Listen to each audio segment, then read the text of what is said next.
Look, I know she's just a dog, okay? That's not lost on me. And maybe she's a little spoiled. Um, but I don't see why that's a problem. I mean, it's not like there's much of a job for her to do anyway, so I'm not training her to be a farm dog or go out and hunt squirrels. I mean, all that stuff she does instinctively anyway.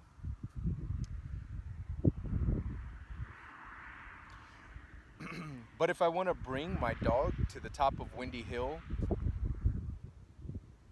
south of San Francisco, and watch the sunset from a mountaintop over Half Moon Bay, I I don't understand why that would be a problem. I mean, sure, she could be a dog that sleeps outside in a dog house. I don't think there's necessarily anything wrong with that. I don't think I would have a dog that lived outside in a dog house, but um, to each their own. As long as you're being humane and treating your animal with respect and taking care of them in extreme circumstances, weather, and their well-being and stuff like that. Um, I mean, she definitely likes being outdoors and certainly responds to the environment. Um, that's just not the life I have planned for this dog. So I told the gang when they wanted a dog that if we were going to get a dog, she was going to have a good life. And how that how you qualify that, I guess, depends on who you are, how you were raised, and everything. I had a dog. I've had dogs, but my last dog, Indy, was an absolute saint. The sweetest animal, to me, to my partner, to my friends and coworkers. Got away with a lot because of that. So that was a pretty good life for a dog to live. And we had him for so many years, and I was pretty much sworn off of dogs after him because that's a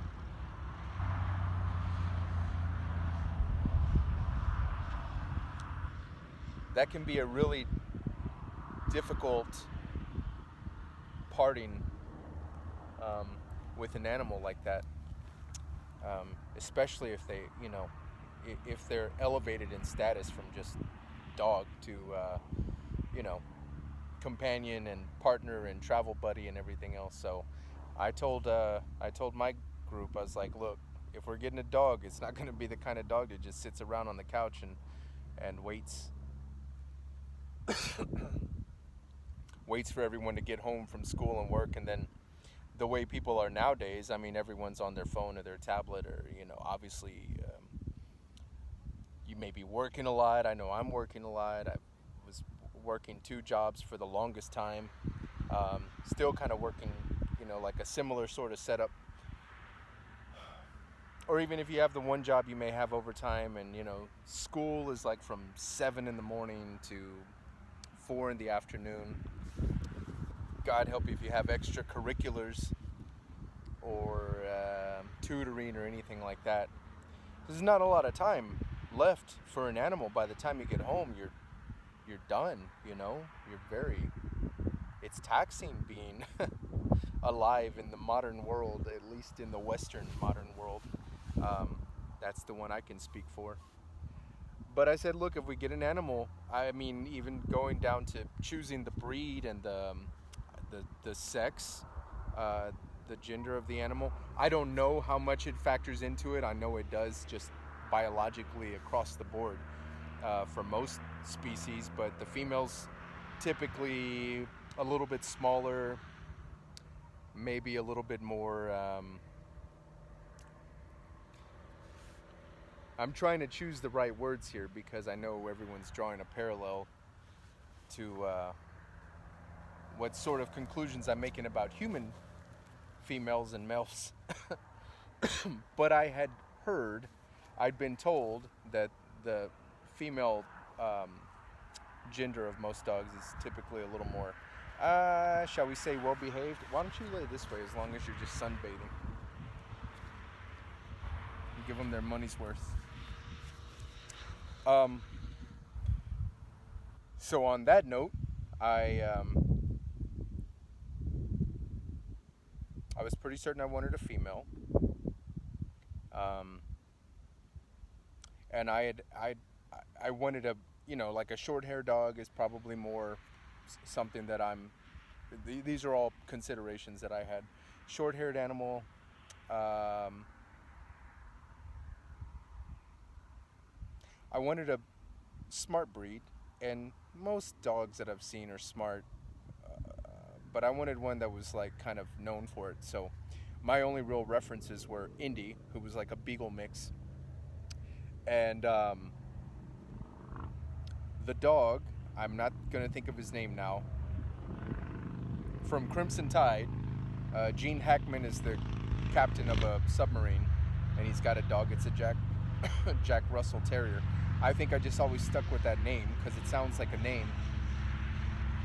Um, which in the movie, like part of the dialogue, he's talking about how smart Jack Russells are, and so I always thought like, yeah, that would be nice. And then Leahy and I had followed like a couple of Jack Russell accounts on Instagram. Um, just a good-looking breed, small breed. When I started reading on those, it seemed like they had a lot more energy than maybe we were going to be able to um, match for them. And I wasn't sure if that was going to be like a boxer. You ever had a boxer, been around a boxer? Um, they're absolutely insane. Especially when they're younger, I'm sure when they're older, but I've always known them when they're, very young. And it's a handful, and through no fault of their own. I mean, it's just a high energy, excited breed, and a big breed. And we had an apartment, and like, we were not getting anything like that for an apartment.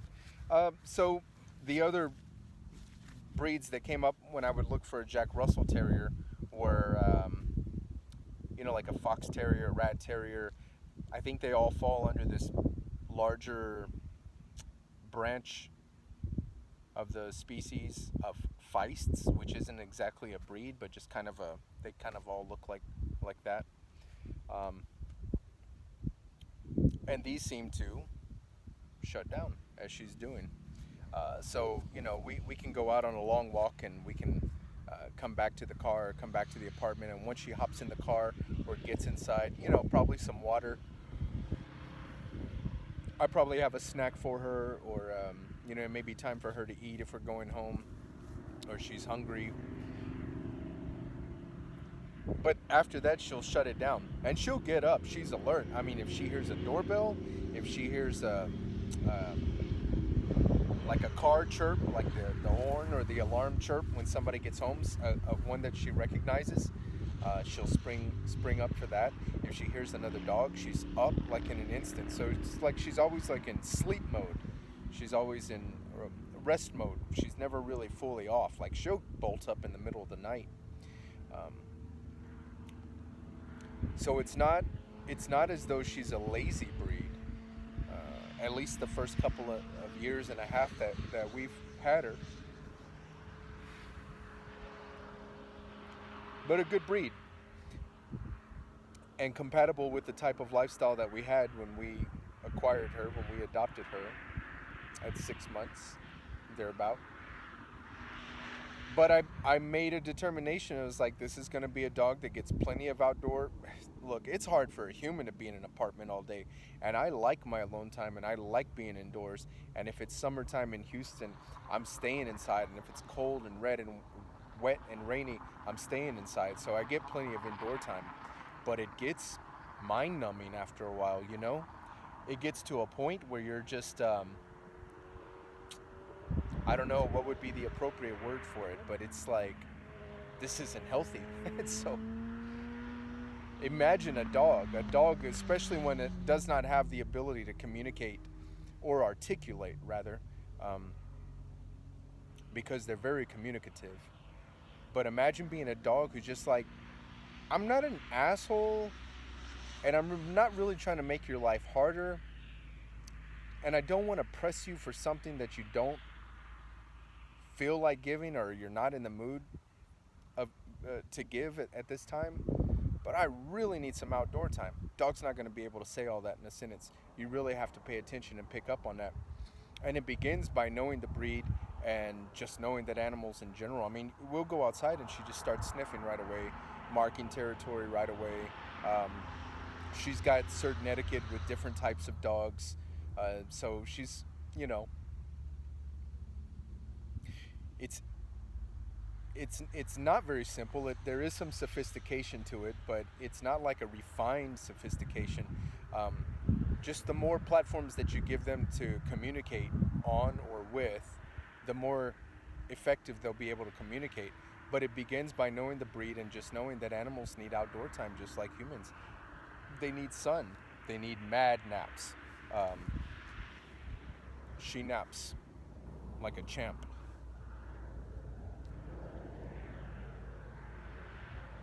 And she was going to eat well, you know.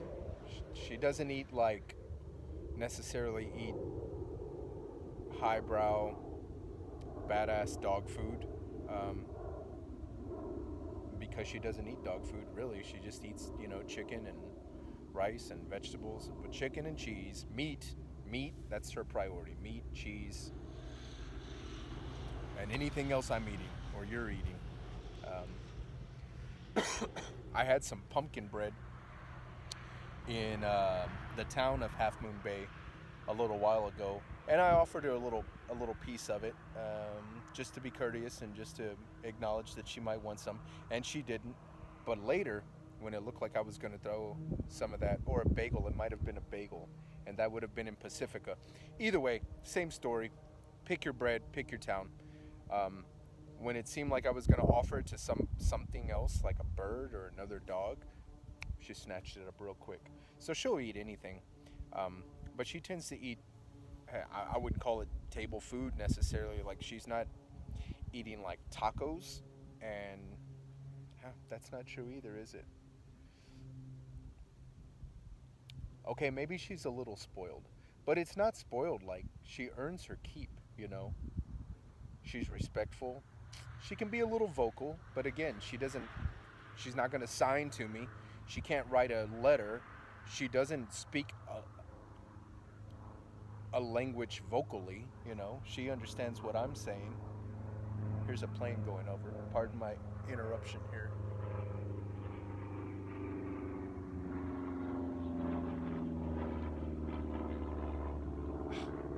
I want to be you.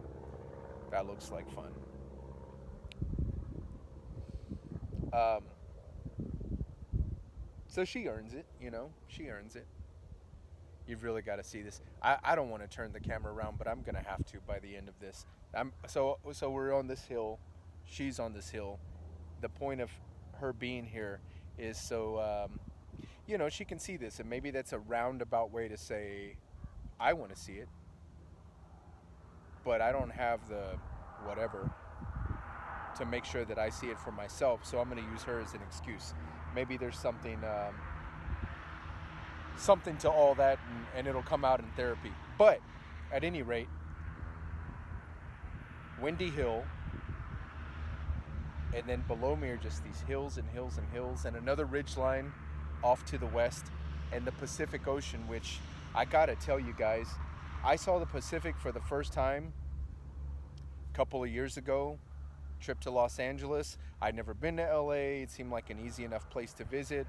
I wanted to go to Los Angeles, but I would have gone anywhere on the Pacific because the main point of that trip, which would have been at the end of my 39th year and kind of for my 40th birthday, was to watch the sunset on the West Coast. I mean, I would have happily been like in El Salvador, Mexico, or Canada to watch that. But LA was inexpensive and accessible and pedestrian, and so that's the place I chose, and I'm very happy. I had a really good time there. I don't know why people don't like I'm sure there's assholes in LA, but there's assholes everywhere, um, everywhere. So I only had good experiences. Nobody was rude to me. I wasn't robbed. My car wasn't broken into. And I don't know. Anyway, the point was to see it set on the west coast over the horizon of the Pacific Ocean, which I may wind up doing again here tonight. I could honestly probably do this every night. It's a singular experience, and similar to watching the sun rise on the East Coast. Maybe it's just the body of water. Maybe it's knowing that that's my political land's end. Um, Maybe it's knowing that the sun is disappearing here, but it's rising somewhere else. But it's really remarkable to just be looking out over the vastness of this body of water, which between me and you, for people like us, it could be outer space. It might as well be outer space. You can't survive. It's inhospitable. There's alien life forms. It's unmapped for the most part. I mean, obviously we know there's maps of the ocean floor, and there's shipping lanes, and we know the distances from this body of land to another body of land. Um, but not like this. I mean, I could draw you all this. If I'm drawing the Pacific Ocean, what am I drawing? Some waves and using my crayon to shade them blue, and that's all you get. There's really no intimate knowledge for, the lay person. At least not much. So it's really something to see, and I'm squinting now because the sun's beginning to go down, but it's you really couldn't see the ocean a while ago when we came up here, and now it's a very definite line across the horizon, helped by the glare of the sun reflecting off of the surface of the water. There's also like what I presume to be fog, just because of where I'm at, and I've seen it before closer to the shoreline. But it's just a very clear. It's really amazing. So to wrap this up, yeah, the dog gets treated pretty good, and she's gonna have a good life as long as I have anything to say about it. And I don't see anything wrong with that. If I want to elevate her experience, yeah, she could be barking from a rooftop in Mexico City, because I've seen those dogs, and she could be chained to the corner of her doghouse in the backyard in rain, snow, sleet, heat, whatever, because I've seen that dog. That's just not the way it's going to go down for this one, though. That's not how it's going to go down for this one. Best life ever, right? That's what we said. That's what we agreed on. So I'm going to show you the ocean, and then I'm going to cut this short because I'm sure I'm at my time. And we'll see what we see. Pardon the camera movement. Sorry for the interruption, milady. Why don't you assume the position there on the side of the hill? This is going to be something. It's a pretty steep hill, actually. That's why I'm crab walking down. And I wouldn't usually do this, but you've really got to see this. I've got all these knobs on here, and I forget which one does which. Hi, bye. I'm gonna straighten this out for you. Notifications. Come on, notifications. Okay.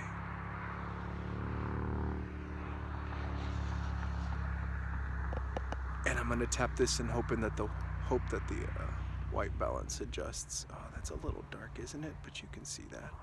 You can see that, right? My goodness.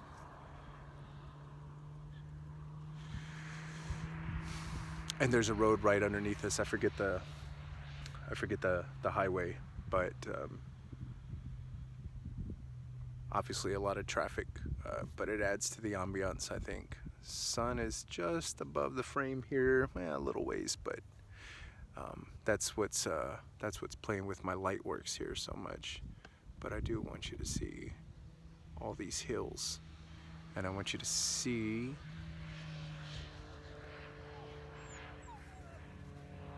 yeah, what's up? You hungry?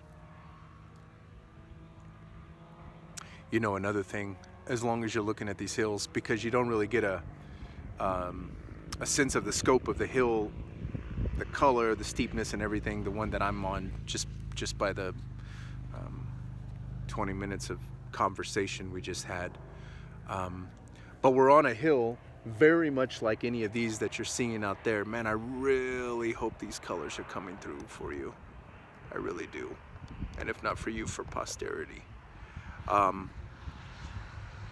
See the bikes going by, lots of bikes. This looks like it would be fun to ride, except there is a lot of traffic, and I'm not an experienced bike rider, motorcycle or bicycle, and I think I would probably be as anxious and nervous as I was happy and excited. Do you want to say hi? Did you want to say hi? You want to say hi? Can you see the oh, we're on high alert. Okay, listen, so I wanted to tell you, much like all those hills that you're seeing out there, she's eating grass off of this hill. And that's kind of what inspired me to talk about her with this conversation today. And again, let me reiterate, I realize she's a dog. I realize she probably doesn't have any sense of time and space. I realize she probably lacks object permanence, at least the way that you and I enjoy it, for the most part. But there's something about her meandering through the side of this sun-bathed, grassy, lush hill, and discriminating between which blade of grass she's going to eat and which one she's going to pass on. And I don't know what her criteria are, but there's something about watching that process that really makes me think, that really allows me to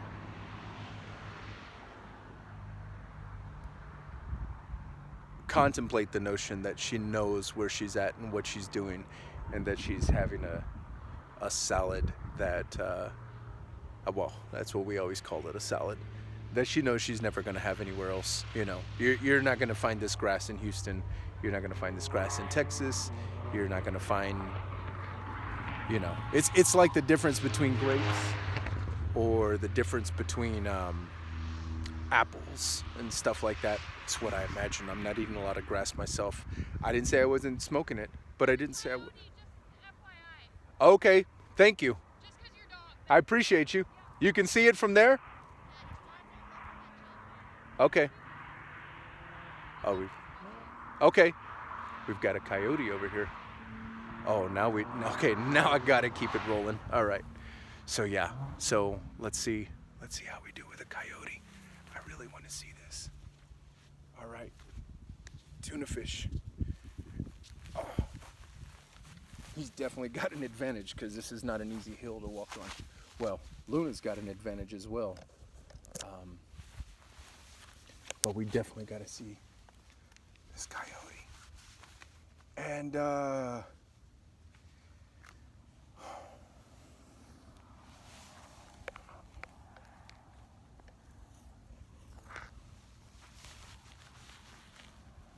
if he happens to best us both, just tell my mother I loved her. So I'm not going to reverse the camera because that seems like it would be pointless. And I'm really going to hope they weren't lying to me about a coyote.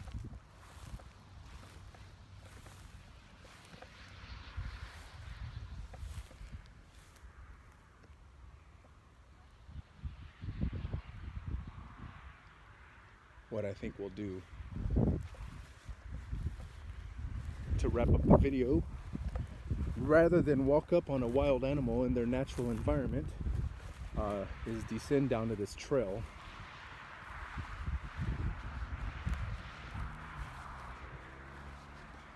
And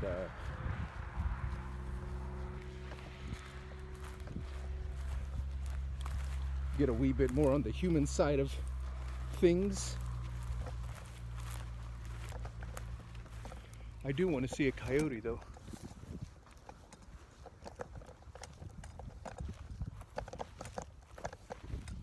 Which, by the way, okay. And this is an easy trail. Can you believe that? By the way, if I see this coyote, I will have now seen a coyote and a roadrunner. And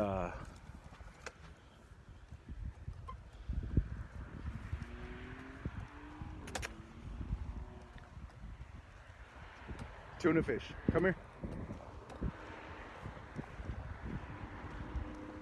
Yeah, well, I'm not seeing him, but maybe that's for the best. But we did see a roadrunner on Route 66.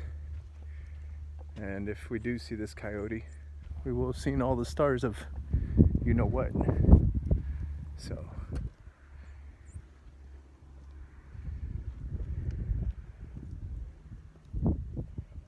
from this little slice of paradise,